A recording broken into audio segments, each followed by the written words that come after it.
ولا حول ولا قوة إلا بالله العلي العظيم حسبنا الله ونعم الوكيل نعم المولى ونعم النصير أما بعد فقد قال الله تبارك وتعالى في كتابه المجيد وفرقان الحميد بسم الله الرحمن الرحيم اليوم أكملت لكم دينكم وأتممت عليكم نعمتي ورضيت لكم الإسلام دينا۔ آج میں نے تمہارے دین کو کامل کر دیا، تم پر اپنی نعمت تمام کر دی اور تمہارے اس دین اسلام کو پسند کیا۔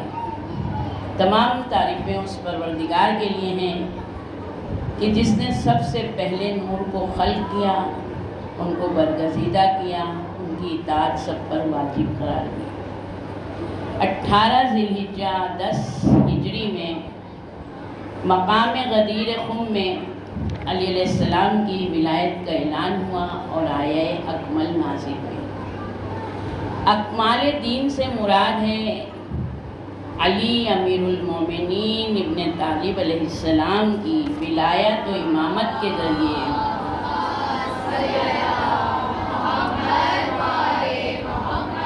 دین کا کامل ہونا، کیونکہ امامت کے ذریعے نبوت یعنی نبوت جاری اور ساری رہنا اور دین کو کمال کی بلندی پر پہنچانا۔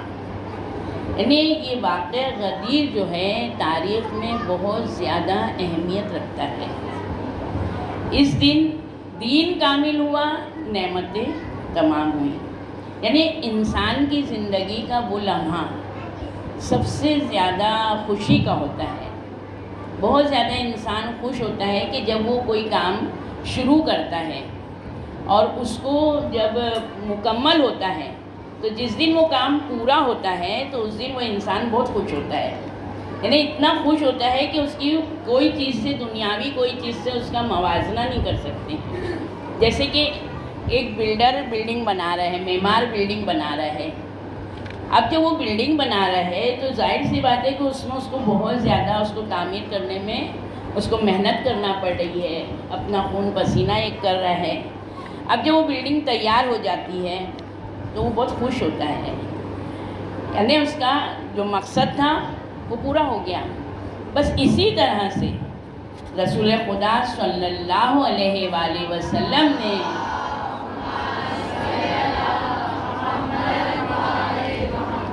عرب کی پتھریلی اور بنجر زمین میں اسلام کی بنیاد رکھی، جہاں دل پتھروں سے زیادہ سخت تھے، ریگستانوں سے زیادہ بنجر تھے، مگر رسول اللہ نے پوری عظمت و استقامت کے ساتھ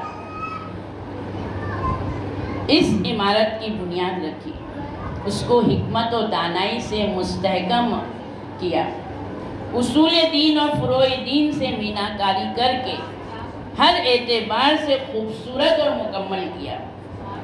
اس میں عقائد بھی تھے، احکام بھی، اخلاقیات بھی ہیں، عبادات بھی ہے، سماجی مسائل بھی، انفرادی باریکیاں، ہر چیز موجود تھی، سب چیز موجود تھی، مگر ابھی تک خالق اکبر کی طرف سے تکمیل کی سند نہیں ملی۔ بات واضح ہے، جس وقت پیغمبر اکرم صلی اللہ علیہ وآلہ وسلم کو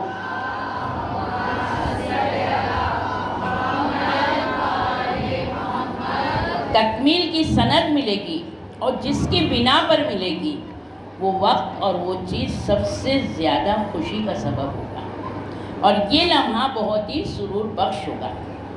تو غدیر خم میں جس وقت رسول اللہ نے منبر کی بلندی سے حضرت علی علیہ السلام کی ولایت کا اعلان یہ کہہ کر کیا، من کنت مولا فعلی مولا، جس کا میں مولا ہوں علی اس کا مولا ہے، فوراً ہی اسی وقت خدا کی طرف سے تکمیل دین، نعمتوں کے اتمام اور رب کی خوشنودی کی سند مل گئی۔ ایک بات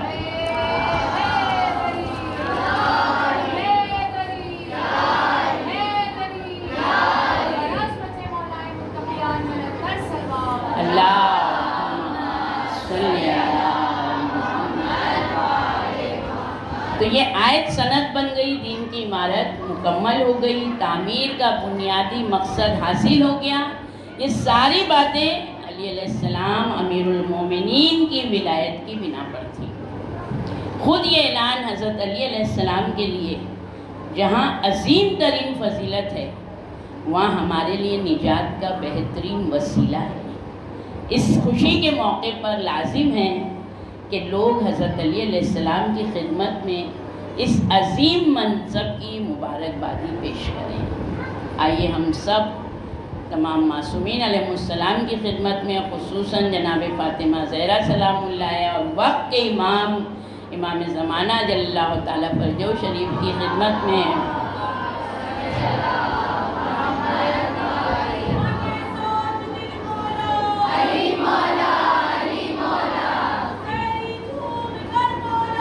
علی مولا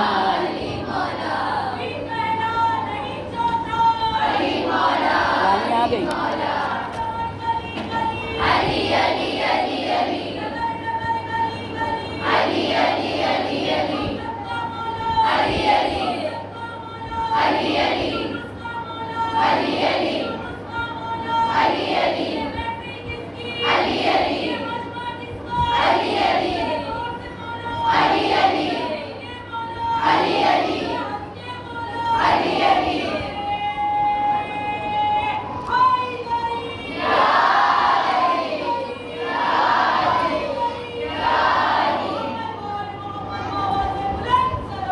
اللہم صلی علی محمد۔ دیکھیں، خوشی کے موقع پر مبارکباد پیش کرنا انسانی اور اخلاقی اصول ہے۔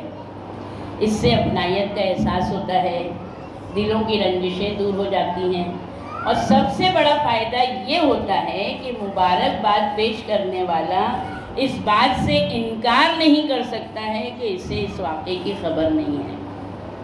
آپ سب کو بھی یہ جشن غدیر بہت بہت مبارک ہو۔ ایک یہودی نے عمر لعنت اللہ سے کہا کہ اگر ایسا دن ہم میں ہوتا تو ہم اس کو عید کا دن قرار دیتے ہیں، اس سے زیادہ عید کامل کا دن اور کون سا ہو سکتا ہے۔ ابن عباس کہتے ہیں اس دن 5 عیدیں جمع ہو گئی، عید جمعہ بھی تھا، عید غدیر بھی، عید یہود بھی، عید نصارہ بھی اور عید مجوس بھی۔ ایسا پھر کبھی وہ دن نہیں آیا۔ تو روز غدیر سے ہم کو بہت ساری چیزیں سمجھ میں آتی ہیں، یعنی اس دن کامل ہوا تو یعنی تمام دشمن جو امید رکھے ہوئے تھے کہ ہم رسول اللہ کے بعد دین کو نابود کر دیں گے، تو ان کی امیدیں کیا ہو گئی؟ نا امیدی میں بدل گئیں۔ دشمن جو سازشیں کر رہے تھے جس سے مسلمانوں کو خطرہ تھا، وہ سازشیں ناکام ہو گئیں۔ پھر مسلسل یعنی نعمت آ رہی تھی، مگر جو آخری نعمت آئی تھی، اس نعمت کے لیے اگر انسان اس پہ توجہ نہیں کرتا تو نعمت کا شکر ادا نہیں کرتا۔ یہ عظیم نعمت کا شکر ادا کرنا عید غدیر منانا، دین کی ترقی کا راستہ فراہم ہوا۔ پھر مطلق نعمت یعنی ولایت جو الہی منصب ہے، تو یہ بتا رہے ہیں کہ رسول اللہ کی نبوت خاتمیت پہ ہے، خاتم النبین ہے، اور رسول اللہ کی وفات کے بعد مولائے کائنات خلیفہ بلا فصل ہے۔ ولایت کے ساتھ ساتھ ہمیشہ کے لیے اسلام وہی قبول ہے جس میں ولایت ہوگی، یعنی اللہ کو وہی دین پسند ہے جس میں ولایت علی امیر المومنین علی ابن ابی طالب علیہ السلام اور ان کے بعد کے 11 اماموں کی ولایت۔ ہم لوگوں نے عید غدیر منایا، مگر ہمارے 8ویں امام علی رضا علیہ السلام فرماتے ہیں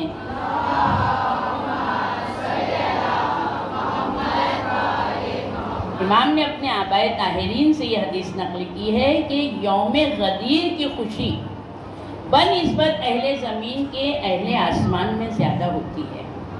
جنت میں ایک قصر ہے، یعنی ایک محل ہے، جس کی ایک اینٹ چاندی کی ہے، ایک اینٹ سونے کی ہے۔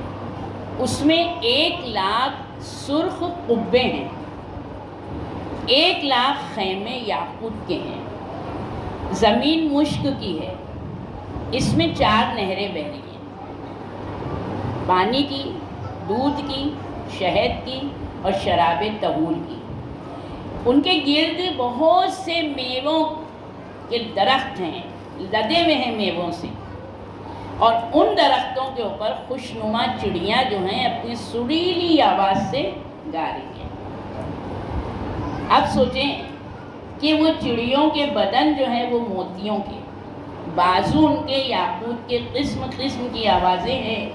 تو غدیر کے دن سارے آسمان والے اس قصر میں جمع ہوتے ہیں، اس محل میں جمع ہوتے ہیں، اللہ کی تسبیح و تقدیس کرتے ہیں۔ جو پرندے ہیں وہ اڑ کے جاتے ہیں، جو مشک اور عنبر ہے اس میں جا کے اپنے پروں کو خوب تر کرتے ہیں، اور پھر جب یہ لوگ ملائکہ جتنے آسمان کے سب اس قصر میں جمع ہیں تو یہ پرندے جاتے ہیں اور ملائکہ کے اوپر پر پھڑا کے ان کو مشک و عنبر ان پر چھڑکتے ہیں۔ اور ملائکہ جو ہیں تو اس دن ایک دوسرے کو ہدیہ دیتے ہیں، وہ ہدیہ جو جناب سیدہ کے عقد میں ہوا تھا، جو نچھاور ملا تھا، وہ ہدیہ کرتے ہیں۔ سارا دن یہ خوشی مناتے ہیں اور شام کو سارے ملائکہ اپنی جگہ پر پہنچ جاتے ہیں۔ تو صرف زمین والے ہی خوشی مناتے ہیں، آسمان والے بھی، ملائکہ بھی جو ہے عید غدیر کی خوشی مناتے ہیں۔ خطبہ غدیر میں خود مولا کائنات علی امیر المومنین علیہ السلام نے یہ فرمایا ہے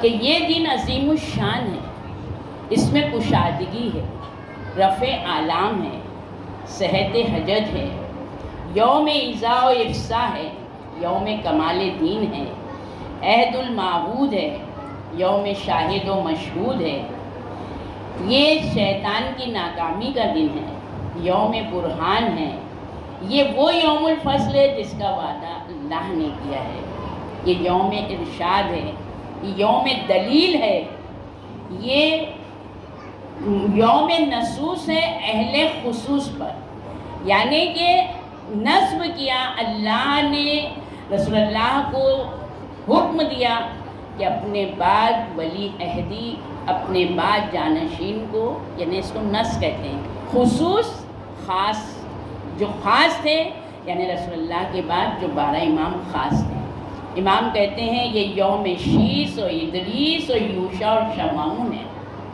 شیعوں کے اعمال قبول ہونے کا دن ہے، ان کے ہم و غم دور ہونے کا دن ہے۔ تو اب سوچئے کہ جب علی علیہ السلام کی خالی ولایت کا اعلان جس دن ہوا ہے وہ دن اتنا عظیم ہے کہ عید اللہ الاکبر ہے، تو پھر وہ علی کتنا بلند و بالا ہوگا جن کو اللہ نے فضیلتوں کا سمندر دیا ہے۔ رسول اللہ فرماتے ہیں علی کی ذات کو کسی نے نہیں پہچانا جیسا اس کا حق تھا سوائے میرے اور اللہ کے۔ رسول خدا کہتے ہیں تمام درخت قلم بن جائیں، سمندر روشنی، اور انس و جاں کاتب و حساب کرنے والے، تب بھی علی علیہ السلام کی فضیلتوں کو حصار و شمار نہیں کر سکتے۔ ایک حدیث میں ہے علی آسمانوں میں ایسے ہیں جیسے دن میں سورج زمین پر، آسمان دنیا میں اس طرح ہیں جیسے رات میں چاند زمین پر۔ اور یہ بھی فرمایا کہ علی کی مثال کعبے کی مثل ہے، لوگ کعبے کی زیارت کو آتے ہیں، کعبہ کسی کی زیارت کو نہیں جاتا ہے۔ پھر علی کی مثال چاند جیسی ہے کہ جب وہ نکلتا ہے تو اندھیرا دور ہو جاتا ہے، ظلمت دور ہو جاتی ہے۔ علی کی مثال سورج کی طرح ہے کہ جب وہ طلوع ہوتا ہے تو دنیا روشن ہو جاتی ہے۔ علی علیہ السلام خود فرماتے ہیں، دیکھیں یہ صرف شیعوں کی عید نہیں ہے، یہ خالی مسلمانوں کی عید نہیں ہے، جتنے الہی دین ہیں، جتنی الہی کتابیں، ہر ایک میں علی علیہ السلام کا نام موجود ہے۔ علی علیہ السلام فرماتے ہیں اے اہل کتاب کے فرما بردار کہاں ہو تم؟ میرا نام انجیل میں ایلیا، توراہ میں بریا، زبور میں اوریا، ہندوؤں کے نزدیک کبر، رومیوں کے نزدیک بطرس، فارسیوں کے ہاں جبتر، ترکیوں کے ہاں بشیر، زنجیوں کے ہاں جبتر، کوہنا کے ہاں بوئی، حبشیوں کے ہاں تبریک، میری ماں کے نزدیک حیدر، زار کے ہاں میمون، اور عربوں کے ہاں علی، اہل ارمن کے ہاں فریق، میرے باپ کے نزدیک ظہیر ہے۔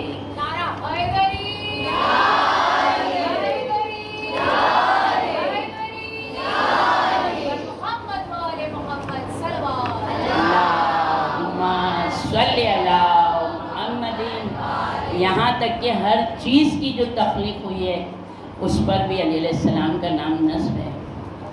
قاسم بن معاویہ ایک دن ہمارے چھٹے امام امام جعفر صادق علیہ السلام سے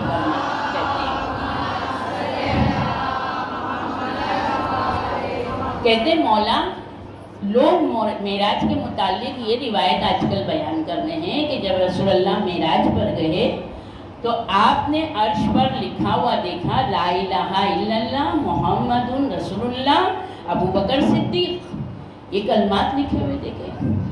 امام فرماتے ہیں سبحان اللہ، ان لوگوں نے ہر چیز تبدیل کر دی، یہاں تک کہ انہوں نے اس بات کو بھی بدل دیا۔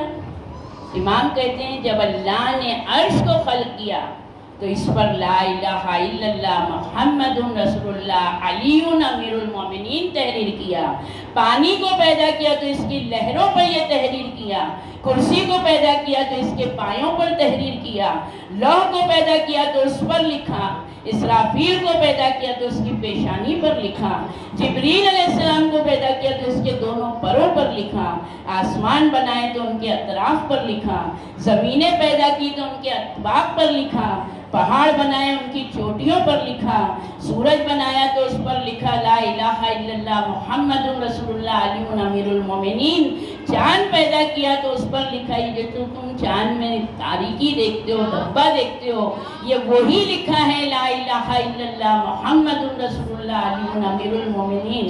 جو بندہ لا الہ الا اللہ کہے، محمد رسول اللہ کہے، اس کو علی امیر المومنین کہنا چاہیے ہے۔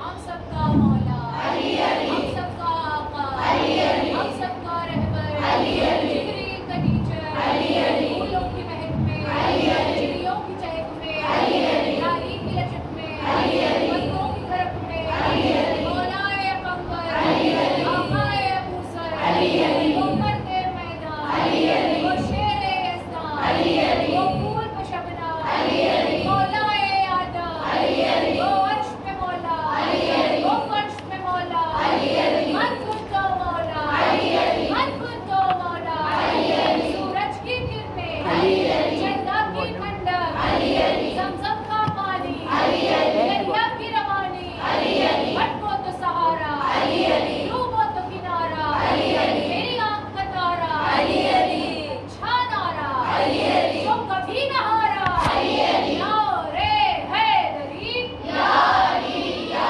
علی یا علی مدد حق حیدری۔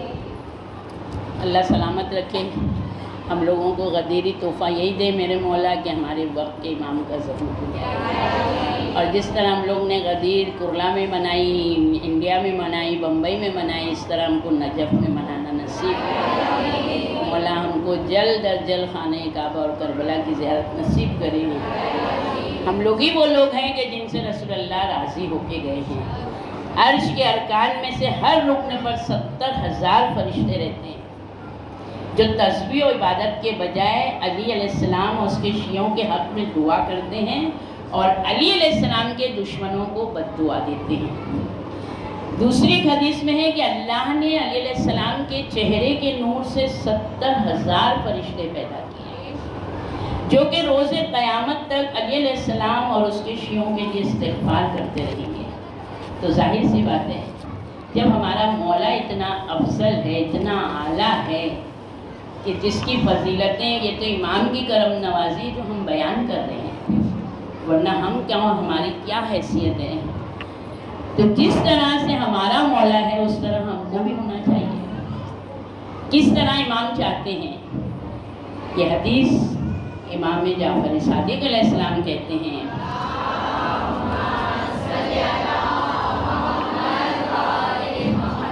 آپ نے فرمایا میرے والد یعنی 5ویں امام مسجد نبوی میں آئے تو دیکھا کہ کچھ لوگ جو ہیں جو بہت اچھے لوگ ہیں، معتبر لوگ ہیں اور چاہنے والوں میں سے ہیں، وہ قبر اور منبر کے درمیان میں بیٹھے ہیں۔ تو امام خود ان کے پاس گئے، امام ان کے پاس بیٹھتے ہیں اور کہتے ہیں خدا کی قسم میں تمہاری خوشبو اور تمہاری ارواح سے محبت کرتا ہوں، تم لوگ پرہیزگاری اور جد و جہد کے ذریعے ہماری مدد کرو، تمہیں معلوم ہونا چاہیے کہ ہماری ولایت پرہیزگاری اور جد و جہد کے بغیر حاصل نہیں ہو سکتی۔ تم جس جماعت کی پیروی کے دعوے دار ہو، تمہیں انہی جیسے اعمال بجا لانا چاہیے۔ تم لوگ شیعہ یعنی پیروان خدا ہو، تم اللہ کے مددگار ہو، تم ہی اول و آخر میں سبقت کرنے والے لوگ ہو۔ تم نے دنیا میں رہ کر ہماری محبت کی طرف سبقت کی ہے، آخرت میں تم جنت کی طرف سبقت کرنے والے ہو۔ میں خدا سے اور اس کے رسول کی ضمانت کی وجہ سے تمہیں جنت کی ضمانت دیتا ہوں۔ تم پاک اور طیب افراد ہو، تمہاری عورتیں پاک اور طیب عورتیں ہیں۔ ہر مومنہ خاتون جنت کی حور ہے اور ہر مومن صدیق ہے۔ امام مومنوں کو صدیق کہہ رہے ہیں، مولائے کائنات کہتے ہیں میں صدیق اعظم ہوں، میں فاروق اعظم ہوں۔ امام کے اس لقب کو بھی چھین لیا گیا۔ علی علیہ السلام نے کئی بار جناب قمبر سے یہ جملے دہرائے ہیں کہ قمبر تمہیں بشارت ہو، بشارت ہو، دوسرے دوستوں کو بھی بشارت دو۔ کیا بشارت؟ خدا کی قسم، شیعوں کے علاوہ رسول خدا باقی امت سے ناراض ہو کر دنیا سے رخصت ہوئے۔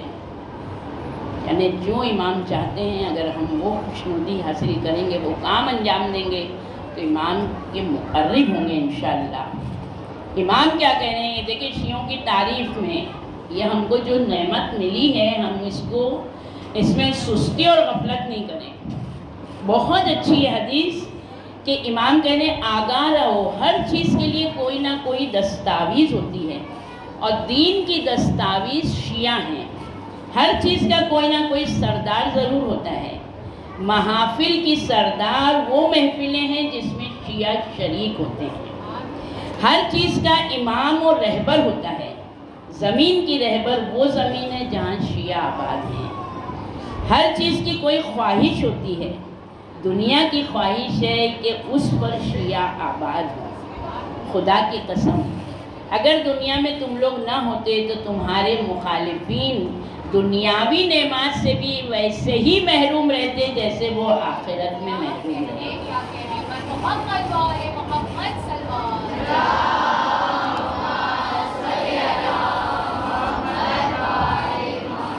ہر ناصبی اس کو کہتے ہیں جو دشمن اہل بیت ہے، وہ جتنی بھی عبادت کرے اور جد و جہد کیوں نہ کرے، پھر بھی وہ اس آیت کا مستحق رہے گا۔ کون سی آیت؟ بسم اللہ الرحمن الرحیم، عاملۃ ناصبۃ تصلی نارا حامیہ۔ اس دن بہت سے محنت کرنے والے تھکے ہوئے چہرے دہکتی ہوئی آگ میں داخل ہوں گے۔ یعنی ناصبیوں کے چاہے وہ جتنی ہی عبادت کر لیں، اللہ ان کی کسی عبادت کو قبول نہیں کرے گا، کیونکہ اللہ نے قرآن میں کہہ دیا ہے کہ میں اسی دین کو پسند کروں گا، انہی کے اعمال قبول کروں گا جن کے پاس ولایت علی اور ان کے بعد 11 امام کی ولایت ہوگی۔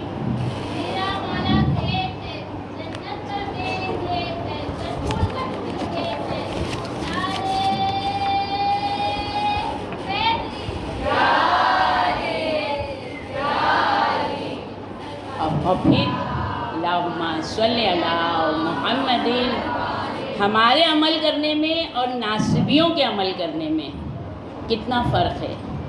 امام بتا رہے ہیں کہ جب تمہارا کوئی مخالف اللہ سے دعا مانگتا ہے تو تمہارے متعلق اس کی جو دعا ہوتی ہے اللہ اسے قبول کرتا ہے۔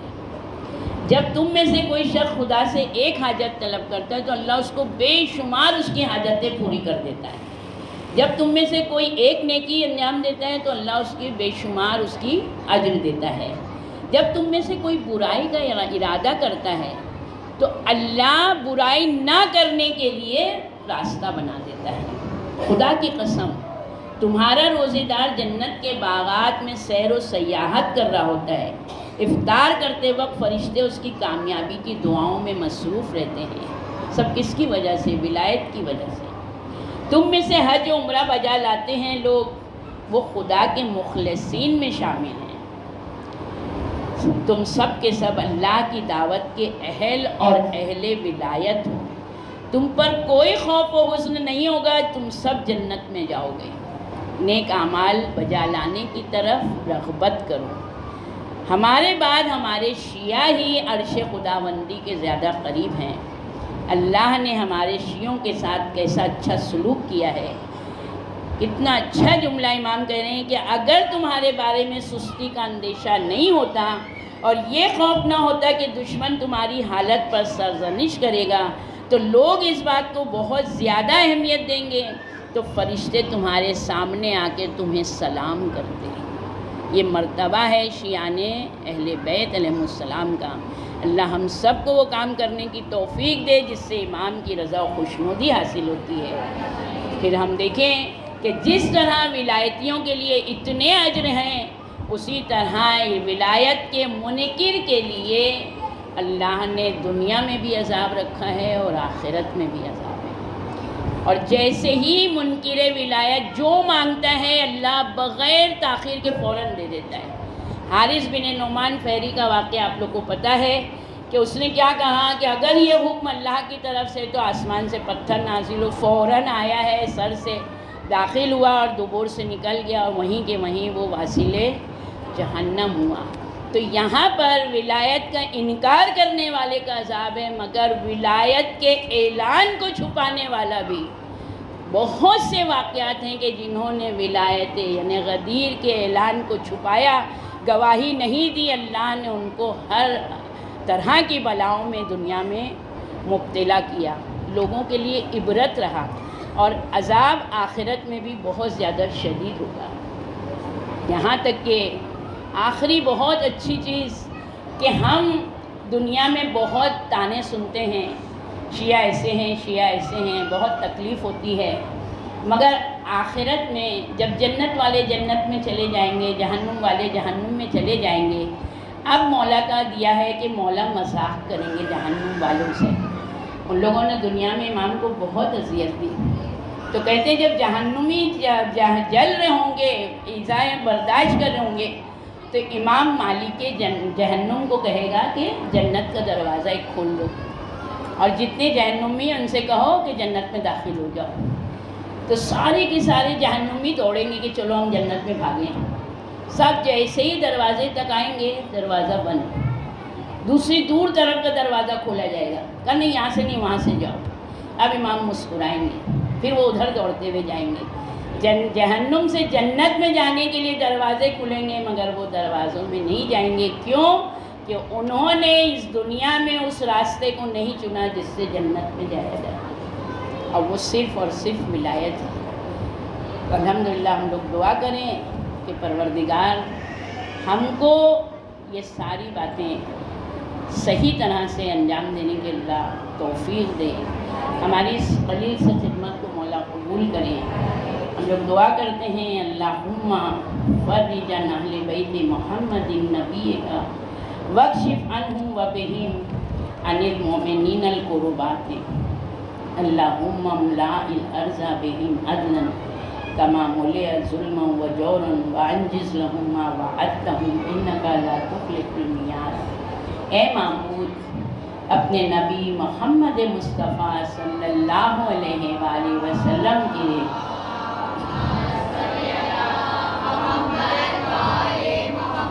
کشادگی فرما، ان کی مشکل دور کر دے، ان کے وسیلے سے مومنوں کی تنگیاں برطرف کر دے۔